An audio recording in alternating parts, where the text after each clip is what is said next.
디모데전서 6장 3절 누구든지 다른 교훈을 하며 바른말 곧 우리 주 예수 그리스도의 말씀과 경건에 관한 교훈을 따르지 아니하면 그는 교만하여 아무것도 알지 못하고 변론과 언쟁을 좋아하는 자니 이로써 투기와 분쟁과 비방과 악한 생각이 나며 마음이 부패하여지고 진리를 잃어버려 경건을 이익의 방도로 생각하는 자들의 다툼이 일어나느니라. 그러나 자족하는 마음이 있으면 경건은 큰 이익이 되느니라. 우리가 세상에 아무것도 가지고 온 것이 없음에 또한 아무것도 가지고 가지 못하리니 우리가 먹을 것과 입을 것이 있은즉 족한 줄로 알 것이니라. 부하려 하는 자들은 시험과 올무와 여러 가지 어리석고 해로운 욕심에 떨어지나니 곧 사람으로 파멸과 멸망에 빠지게 하는 것이라. 돈을 사랑함이 일만악의 뿌리가 되나니 이것을 탐하는 자들은 미혹을 받아 믿음에서 떠나 많은 근심으로써 자기를 찔렀도다. 오직 너 하나님의 사람아, 이것들을 피하고 의와 경건과 믿음과 사랑과 인내와 온유를 따르며 믿음의 선한 싸움을 싸우라. 영생을 취하라. 이를 위하여 내가 부르심을 받았고 많은 증인 앞에서 선한 증언을 하였도다.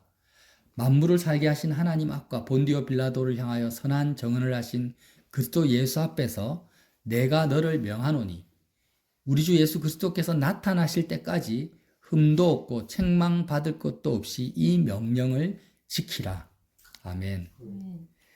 여러분, 성경의 가장 기초적인 대전제가 뭡니까? 저와 여러분을 포함해서 모든 인생은 에덴에서 쫓겨났다, 추방당했다라는 거예요. 에덴 동산에서 추방당했다라는 것은 우리는 다 타락한 죄인이라는 것입니다. 나는 타락한 죄인, 의인은 없나니 하나도 없다고 로마서도 말씀하시고, 타락하고 부패했다라는 것은 내 속에 선한 것이 하나도 없다라는 거예요. 내 속에는. 자, 이 사실을, 이 진리의 말씀을 인정하십니까? 여러분 진짜 인정하세요? 이걸 인정하지 않으면 성경 전체를 부정하는 거예요.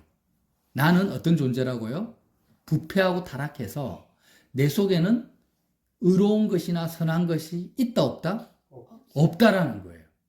자, 그러면 이제 이 전제 안에서 인생을 보고 나 자신을 본다면은 제일 두려워해야 될 것이 뭡니까? 내가 삶을 살아가면서 이 땅을 살아가면서 이 대전제 안에서 이 전제를 내가 정말 진리라고 믿는다면 우리가 가장 두려워해야 될 것이 뭘까요? 그렇죠. 이렇게 타락하고 의롭고 선한 것이 전혀 없는 내가 스스로 판단하고 결정하고 생각하고 내가 주체가 되어서 내 인생을 사는 거예요. 그러니까 사람들은 내 인생이니까 내 마음대로 산다. 내가 하고 싶은 대로 산다. 내 뜻대로 산다라고 다 주장을 합니다. 왜 그렇게 겁도 없이 두려움도 없이 말합니까? 성경을, 진리의 말씀을 안 받아들이니까 그런 거예요. 보세요. 내 속에 선한 것이 아무것도 없는데, 의로운 것이 아무것도 없는데, 완전히 부패한 죄인인데, 내가 판단하고 생각하고 내가 하고 싶은 대로, 내가 먹고 싶은 대로, 내가 살고 싶은 대로, 내가 가고 싶은 대로, 내 뜻대로, 내 생각대로 살아간다라는 것은 가장 끔찍한 저주고 스스로 파멸과 멸망에 이르는 길이라는 거예요. 그래서 하나님께서 아브라함의 자손 선민들을 가장 많이 번성하게 했을 때 요셉을 통해서 애굽으로 가게 하셨잖아요. 선민들에게 하신 첫 번째 사역이 뭐예요? 하나님이 노예 프로젝트예요. 왜? 부패한 인간이 가장 무서운 것은요, 이 땅에서 잘 못 먹고 자유롭게 못 사는 것이 아니에요. 자기가 자기 인생의 주인이 되어가지고 자기 마음껏 자기 스스로 판단하고 자기 하고 싶은 대로 사는 것이 가장 두려운 거기 때문에 이스라엘 백성 전체를 애굽의 바로의 노예로 다 들어가게 만드신 거예요.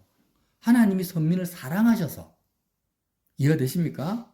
차라리 네 뜻대로 네 인생을 살 바에는 오히려 바로의 노예로 사는 것이 훨씬 더 저주에 가깝지 않다라는 거예요.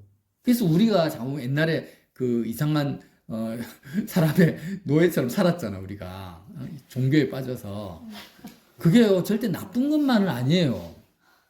예? 율법적으로. 그렇게 산 것이 결코 나쁜 건 아닙니다. 차라리 내 뜻대로 내 마음대로 사는 것이 가장 악한 것입니다. 그러니까 내가 부패한 내가 내 뜻대로 살아갔을 때 오늘 뭐라고 합니까? 일만악의 뿌리가 있다는 거예요. 일만악의 뿌리. 자, 이제 제가 다시 한번 강조를 합니다. 특히 젊은 사람들, 20대 청년들은 잘 들으세요. 내가 원하는 대로 내 인생을 내 마음대로 사는 것을 가장 좋아해야 된다, 두려워해야 된다. 가장 두려워야 되고 싫어해야 되고 끔찍하게 여기는 것이 뭐냐? 성경을 믿는 거예요. 이걸 이론적으로만 그래 나는 인생 타락한 죄인이야 맞아 이렇게 말을 하고 자기 뜻대로 마음껏 산다라는 것은요. 그건 뭐예요? 성경을 부정하는 것이고 요한 1서에 보면은 하나님을 거짓말하는 자로 죄 없다 하면 하나님을 거짓말하는 자로 만드는 것이고 예수님이 십자가에서 죽을 필요가 없다라고 말하는 것이고 나는 의롭다라고 생각하는 거예요. 그러니까 머리로는 다 인정하는데 실제 내 삶을 보라는 거예요. 내 삶. 내가 하고 싶은 대로 내 뜻대로 살아가요. 그럼 뭐예요?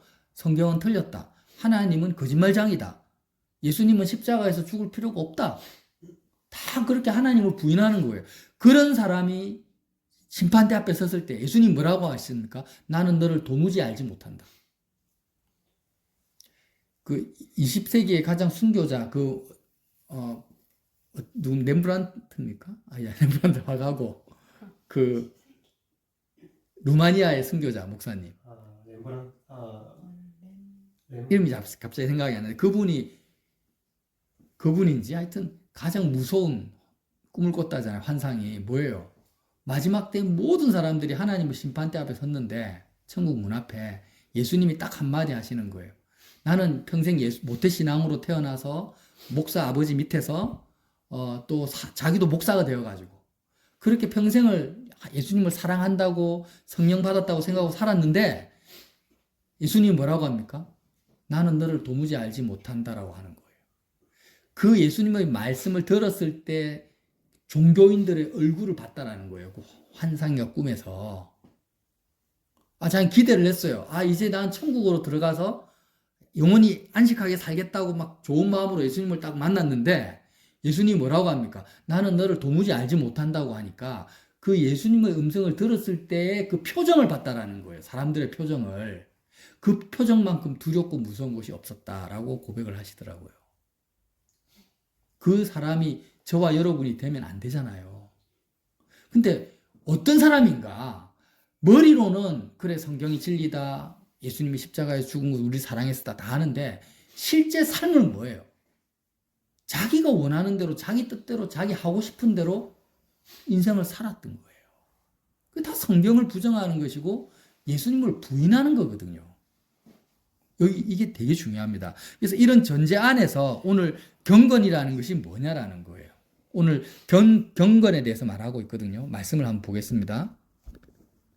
자, 누구든지 다른 교훈을 하며 바른 말 곧 우리 주 예수 그리스도의 말씀과 경건에 관한 교훈을 따르지 아니하면 자, 사도 바울이 말씀하시는 경건은요. 디모데전서 3장 16절에 또 언급을 하고 있어요. 크도다 경건의 비밀이여 그렇지 않다 하는 이가 없도다.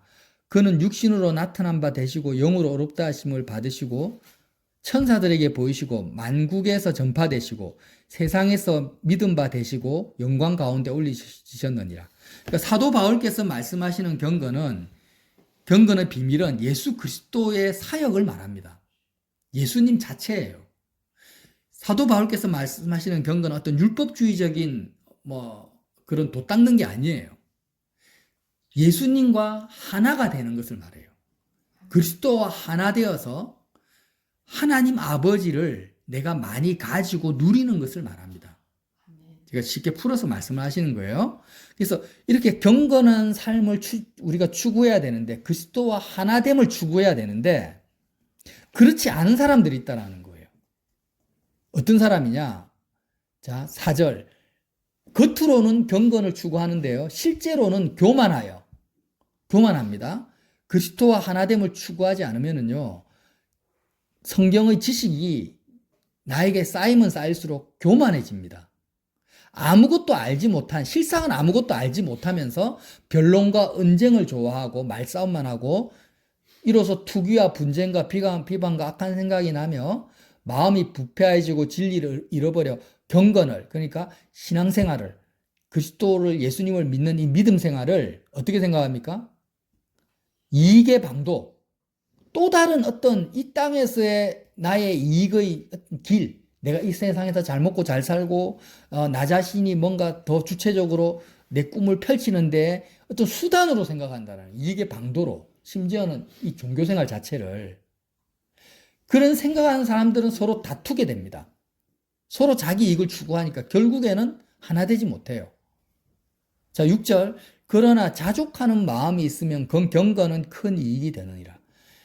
자, 이 자족하는 마음이라는 것은요, 내가 지금 뭔가를 가지고 있어요. 아무것도 가지고 있지 않은 사람은 없죠. 몸뚱아리라도 가지고 있습니다. 그래서 지금 내가 가지고 있는 것으로 만족하는 것이 아니에요. 많이 가진 사람은 많이 가진 것으로 만족하고 적게 가진 사람은 적게 가진 거 있는 것으로 만족하는 것이 아니에요. 그런 자족하는 게 아니에요.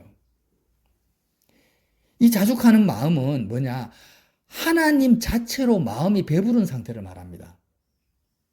사도 바울께서 말씀하시는 것은 이 세상에서 뭔가를 가지고 있다, 안 가지고 있다를 가지고 말하는 게 아니라 오히려 하나님 말고는 더 이상 아무것도 나에게 필요 없는 상태를 말해요. 이미 하나님을 내가 가지고 있고 하나님을 느끼고 있고 하나님의 존재감으로 채워져 있기 때문에 더 이상 하나님 외에는 다른 것들이 필요가 없어요. 누가 나에게 돈을 뭉치로 던져도 그 돈이 나에게 별로 효용성이 없어요. 가지고 싶지도 않아요. 이 상태가 뭐예요? 자족하는 마음이에요. 자족하는 마음이 있으면 경건이 큰 이익이 된다는 말씀은, 너가 지금 예수님을 믿냐?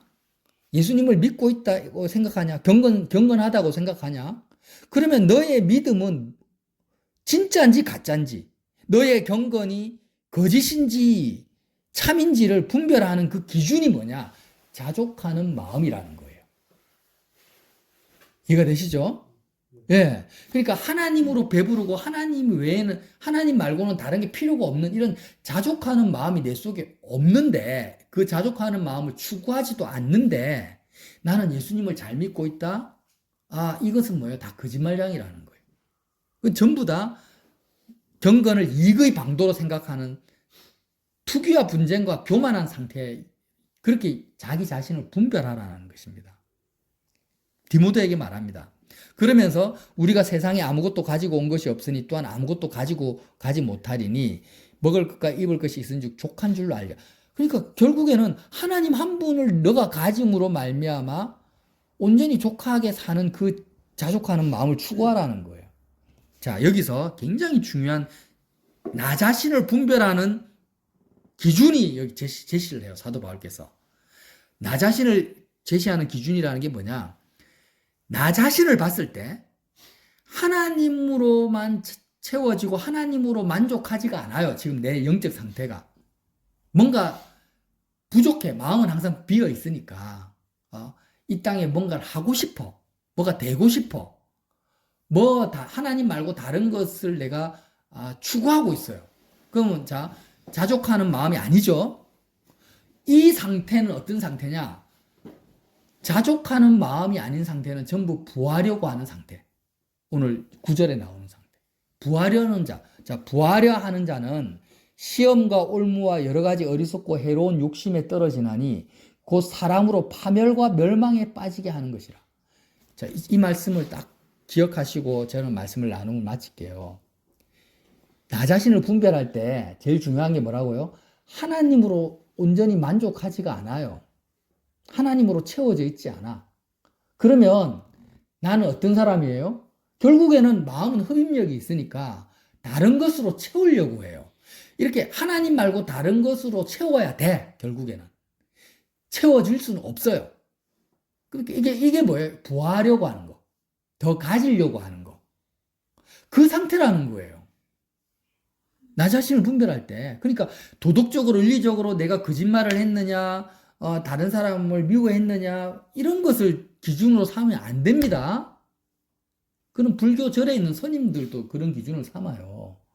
성경의 진리의 말씀을, 사도 바울의 말씀, 성령이 하시는 이 디모데전서 말씀을 기준으로 한다면, 자, 나를 판단, 하나님으로 내 마음이 안 채워져 있어. 그럼 나는 뭐라는 거예요? 부하려고 하는 자라는 거예요. 아멘. 그러면 어떤 상태라고요? 시험과 올무와 여러 가지 어리석고 해로운 욕심에 떨어질 수밖에 없는 상태라는 거예요. 100% 하나님으로 안 채워져 있으면. 그리고 파멸과 멸망의 길을 가고 있는 거예요, 지금. 내가 오늘 집 방에서 아무것도 안 했어. 그냥 남을 욕한 것도 아니고 판단한 것도 아니고 방 청소만 열심히 하고 가족들 섬기기만 했어요. 근데 하나님으로 마음이 안 채워져 있어. 어떤 상태라고요? 시험과 올무에 빠질 수밖에 없고 파멸과 멸망에 빠질 수밖에 없는 상태라는 거예요. 아멘. 부하려고 하는 거라는 거예요. 그걸 가장 두려워해야 된다는 거죠. 그러면 부하려고 하나님 말고 다른 것으로 마음을 채우려면은 뭐가 필요해요? 뭐가 필요해요? 이 땅에서. 뭐가 가장 필요합니까? 돈이 필요하죠. 맞잖아요. 하나님 말고 다른 것으로 내 마음을 채우려면 1차적으로 제일 필요한 게 뭐예요? 돈이란 말이에요. 그래서 10절에 뭐라고 합니까? 돈을 사랑함이 일만왕의 뿌리가 되나니 이것을 탐하는 자는 미혹을 받아 믿음에서 떠나 많은 근심으로서 자기를 찔러도다. 하나님으로 마음이 안 채워진 상태는 세상 것으로 채우려고 하는, 부하려고 하는 자고, 결국에는 내가 세상 것으로 채우려면 돈을 사랑할 수밖에 없어요. 자, 하나님으로 채워지지 않은 목사님, 돈을 사랑하는 분입니다. 하나님으로 채워지지 않은 재벌, 돈을 당연히 사랑하는 사람이고, 하나님으로 채워지지 않은 나, 어떤 사람이라고요? 돈을 사랑하는 사람이라는 거예요. 아니, 내가 뭐 다른 사람들보다 막 돈 욕심이 엄청 많고, 막 돈에 대해서 막 그런 사람들 많잖아요. 돈 벌려고 눈이 벌게 가지고 막 잠도 안 자는 사람들. 그런 사람들 보고, 돈을 사랑하는 사람이고 나는 지금 가지고 있는 것으로 만족하니까, 아니, 그건 천만의 말씀. 절대 그렇지 않아요. 자족하는 마음이 없으면 나는 100% 돈을 사랑할 수밖에 있다 없다? 밖에 없는 거예요. 그러면 돈을 사랑하면 오늘 뭐라고 합니까? 일만악의 뿌리. 내 속에 1만 가지의 악의 뿌리라는 표현을 왜 썼냐면요. 뿌리가 있고 꽃이 피고 열매가 피잖아요. 그러니까 꽃과 열매가 안 나타났을 뿐이지 뿌리라는 것은 그 본질이 내 속에 다 있다라는 거예요. 그걸 역사가 증명을 합니다. 일만악의 뿌리가 꽃을 피고 열매를 맺는 가장 대표적인 사람이 누구냐? 바로입니다. 바로. 이집트 애굽의 왕이잖아요. 세상의 독재자들이에요. 권력과 명예와 돈을 가지고 있으니까 바로나 나나 다를 게 없어요. 제가 전에도 얼마 전에 이야기했잖아요. 세상의 황제, 권력을 가진 사람 중에 타락하지 않은 사람이 한 명도 없어요. 로마의 황제들 보세요. 네로 황제는 어땠습니까? 불타는 로마를 보고 싶어가 로마 전체를 불태워버렸어요. 사람들이 타 죽는 걸 보려고, 건물이 타는 거를. 그런 일화가 있고, 진시 황제는 자기 무덤을 구축하려고 70만 명의 노동자를 동원해가지고 수십만 명이 자기 무덤 짓는데 같이 생매장을 시켜버렸어요.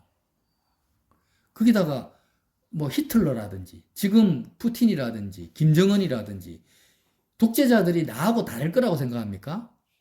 아니에요. 그들은 단지 꽃과 열매를 피웠을 뿐이고 그들이 가지고 있는 일만악의 뿌리가 부하려고 하는, 하나님으로 자족하지 않은 내 속에 다 똑같이 있다라는 거예요. 그래서 일만악의 뿌리다 돈을 사랑하냐 그렇게 말하는 거예요. 그러니까 돈을 사랑하는 마음이 있지만 돈은 나에게 실제로 주어지지 않았잖아요. 근데 그들은 사랑하는 만큼 주어졌잖아요. 그러니까 뿌리는 같은데 권력과 돈이 주어지니까 열매를 나타냈을 뿐이고, 중국 황제들이 대표적으로 잔인한 일화가 어떤가. 제가 기원 463년인가 황제 이름이 유욱이다. 부하가 하도 기가 막혀가지고 황제를 암살해가지고 후패제라고 하는 황제가 있어요. 아버지가 일찍 죽고 9살에 황제가 됐어요. 근데 황제가 손재주가 좋아가지고 어릴 때부터 창, 칼, 톱, 망치 이런 걸 갖다가 자기가 직접 만들어 수공업을. 만들고 나서 호기심이 생기는 거야. 자기가 만든 톱이나 칼을 사람한테 쓰면 어떨까? 잘 될까? 날이 날카로울까? 매일 자기가 만든 톱과 칼과 망치로 사람을 죽이기 시작합니다. 하루도 사람을 안 죽인 날이 없어요.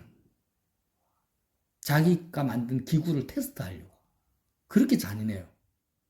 그리고 그 황제가 길 가다가 임산부는 몸이 무거우니까 황제 가는 길에 빨리 움직이질 못하잖아. 황제 길을 막고 서고 있으니까 그 임산부한테 테스트를 합니다. 배를 갈라서. 싫어합니다.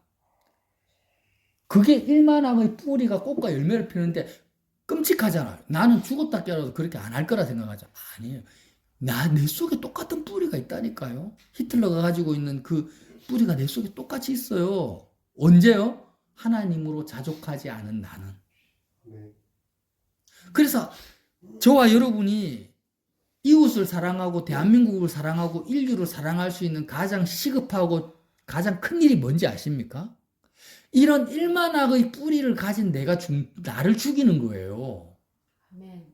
뭐 사회봉사를 하고 구제를 하고 하는 게 아니고 일만악의 뿌리를 가진 이런 내가 십자가에서 그리스도와 함께 내가 나를 죽이는 이 사역이야말로 가장 인류를 사랑하는 첫 번째 우리가 시급해야 할 일이라는 거예요. 내가 주체성이 되어가지고 내가 부하려고 하고 내 마음을 타락한 내가 내 뜻대로 내 생각대로 내 마음껏 내가 인생을 살아가는 나를 멈추는 거예요. 이걸 저지시켜. 이런 나를 죽이기 위해서 이 땅에 누가 오셨습니까? 예수님이 오신 거예요. 그러니까 한번 생각해 보세요. 나는 성경을 머리로만 이해하고 실제로는 인정하지 않아. 그래서 내 마음대로 내 인생을 살고 싶어. 근데 하나님, 그 본체가 하나님이신 예수님은 죄가 없으신 그분은 어떻게 사셨어요? 아무것도 스스로 자기가 판단하거나 생각하지도 않고 자기 뜻대로 한 것이 아무것도 없어요. 오직 하늘에 계신 아버지 뜻만을 따라 사신 분이 예수님이에요. 그분은 죄가 없고 심지어는 그 본체가 하나님이신데도. 근데 우리는 어떻게 삽니까? 내가 완전히 타락한 부패한 인생인데도 내 생각대로 내 뜻대로 사는 것을 원합니다. 지금도. 그렇게 살아가는 것을 당연하게 생각하고 사람들은 그걸 두려워하거나 그걸 무서워하지도 않아요. 심지어는 예수를 믿는다고 할지라도. 그런 나를 죽이려고 하지 않아요. 그런 나의 주체성을, 내 판단과 내 생각을 막 떠오르는 대로 내 입에서 뱉어내고 내가 생각하는 대로 내가 행동해버리고 그렇게 저질러버리며 사는 거예요. 그래서 여러분 성경이 뭐라고 합니까? 차라리 그럴 바에는 부모에게 순종하라는 거예요. 부모에게 순종해라. 교회가 되라는 거예요. 여러분 순종한다는 것은 억누름이 아니에요. 살인을 저지르지 않는 걸 말해요. 살인을 저지르지 않는 거. 더 이상 살인자로 살지 않는 것을 순종이라고 표현하는 거예요. 성경은. 기죽으면서 사는 걸 말하는 게 아니에요. 우리 하나님 말씀에 순종해야 됩니다. 자, 저와 여러분이 오늘 한 가지만을 꼭 기억합시다. 말씀을 자꾸 들어도 사실 기억나는 거 없잖아요. 그러니까 한 가지만을 딱 기억하세요. 하나님으로 채워지는 것이 여러분 인생의 목표가 되지 않으면 우리는 일만학의 뿌리를 가진 살인자로 사는 거예요. 뭘 가장 두려워해라고요? 내 뜻대로 내 마음대로 살아가는 것을 가장 두려워해야 돼요. 내가 내 인생을 내 거라고 생각하는 거예요. 이미 그 사람은 하나님이 구원을 못 받았다니까? 하나님 자녀가 아니에요. 그냥 내 인생을 내 뜻대로 내 하고 싶은 대로 살아가는 사람은 선택받은 자가 아니에요. 성경 자체를 부정하니까. 예수님을 부정하는데요. 어떻게 구원을 받아요? 그래서 최소한 내가 하나님 자녀로 선택받았다면 나 자신을 두려워해야 돼요. 내가 살인병기구나. 타락한 내가 내 생각과 내 판단대로 내 주체성대로 사는 것을 그래서 요즘 출애굽기에 모세가 왕자가 되었는데 첫 번째로 하나님이 어떻게 역사하십니까? 모세를 살인자로 만들어 버리시는 거예요. 실체를 보라는 거예요. 그래서 모세가 그때부터 애국 사람을 쳐 죽여서 하루아침에 왕자에서 살인자가 되어가지고 광야로 쫓겨나잖아요. 광야 40년 동안 모세는 말씀에 뭐라고 합니까? 살인의 추억, 살인의 트라우마 속에 삽니다. 아, 내가 살인자구나. 그러면서 끊임없이 하나님의 주체성을 받아들여서 모세가 되는 거예요. 80세가 된 모세는요, 자기 생각, 자기 뜻대로 살아가는 흔적을 찾을 수가 없는 거예요. 저와 여러분이 그렇게 사는 것이 뭐예요? 교회라는 거예요. 하나님 자녀의 기본이라는 거예요. 그래서 저와 여러분이 끊임없이 십자가 생활을 해야 돼요. 이렇게 모여가지고 한번 예배 드린다 해서 예수님 믿는 거 절대 아닙니다.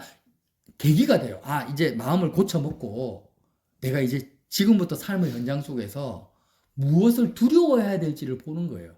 다른 사람들이 직장에서 나를 괴롭히고 뭐 사람들이 나를 미워하고 세상에 전쟁이 나고 경제가 어렵고 이런 걸 두려워할 필요가 없어요. 사람들을 두려워할 필요가 없어요. 내 몸이 아픈 것을 두려워할 필요가 없어요. 뭘 두려워하라고요? 내가 나 자신, 타락한 나를 두려워하라니까요. 일만학의 뿌리가 내 속에 있다니까요. 그 일만학의 뿌리가 있는 것이 꽃을 피고 열매를 맺을까 두려워하라는 거예요. 끊임없이 십자가에서 자기를 못 박아버리고 하나님의 주권을 인정하고 하나님을 경외하고 하나님으로 채워지고 하나님으로 채워지지 않으면 결국에는 부하려고 하는 자, 돈을 사랑하는 자로 살 수밖에 없는 납니다. 그거는 어쩔 수가 없어요. 그럴 수밖에 없는 거예요. 그러니까 하나님으로 채워지지 않는 나를 두려워하라는 거예요. 하나님 채워주기 위해서 어떻게 해야 됩니까? 그리스도와 함께 세상으로 채우려고 하는 내가 죽어야죠. 그리스도와 함께 죽고 하나님 함께 하나님을 직면하고 하나님 하늘에 앉힌 바가 되어서 하나님을 직면하는 그런 저와 여러분으로 살아가시기를, 정말 두려워할 걸 두려워하시기를 예수님 이름으로 빌어드립니다.